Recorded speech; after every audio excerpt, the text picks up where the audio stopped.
story broke at the Christian Broadcasting Network. Yes, I know. That is the network that carries Pat Robertson's show, The 700 Club. That's his network. That's his network. Yeah. Yes. So this story broke at the Christian Broadcasting Network. This story was a report that seemed to be built around a letter submitted to the school involved, which is Florence High School in Colorado, by the Pacific Justice Institute, which is an anti-LGBT group. And this story was basically that a student who is transgender was causing trouble in a girls' locker room at the Colorado high school. Apparently, this student, who CBN says claims to be transgender, was harassing girls in the bathroom. Think Progress reported that this didn't really quite pan out, being that the report did not identify a single student or parent who complained, nor did they single out one complainant or what was actually happening. It was just a vague transgender student harassing girls in a locker room. Why is the school allowing this transgender girl in the girls' locker room? The story was picked up by the Daily Mail, the Examiner, Fox Nation, and InfoWars. Of course. They all repeated the same information, the same report. It was all a repetition of the same information.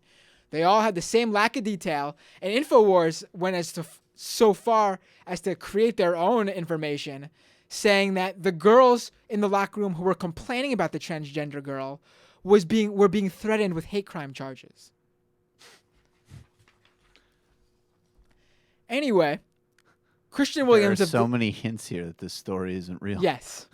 Kristen Williams of the Trans Advocate thought the story was fishy, along with Think Progress and I assume many other liberal outlets.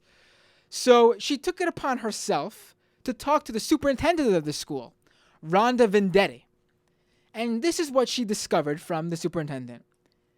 This is one parent basically bringing their viewpoint about this situation to the media because they weren't getting the responses that they hoped they would get from the district, from parents of students at the high school, or from the board and myself. To our knowledge and based on our investigation, none of those things have actually happened. We do not have a transgender student at the high school. We do have a transgender student at the high school. And she has been using the women's restroom. And there has not been a situation. In addition, Think Progress reports, a majority of the school is actually supportive. And the trans student is doing well. And it's just two moms kind of leading the brigade who wish to remain anonymous.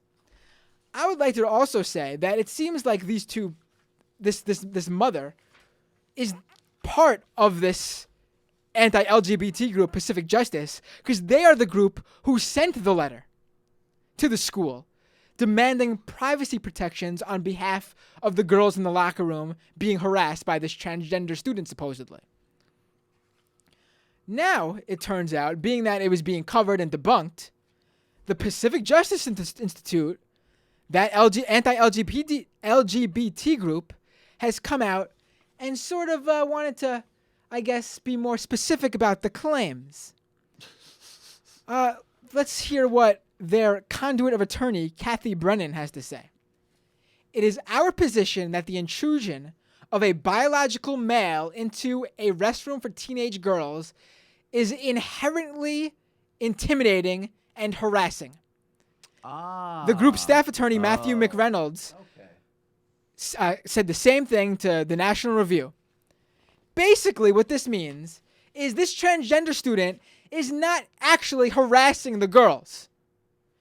The act of this transgender student using the girls' restrooms and locker rooms, that in itself is the harassment to these groups.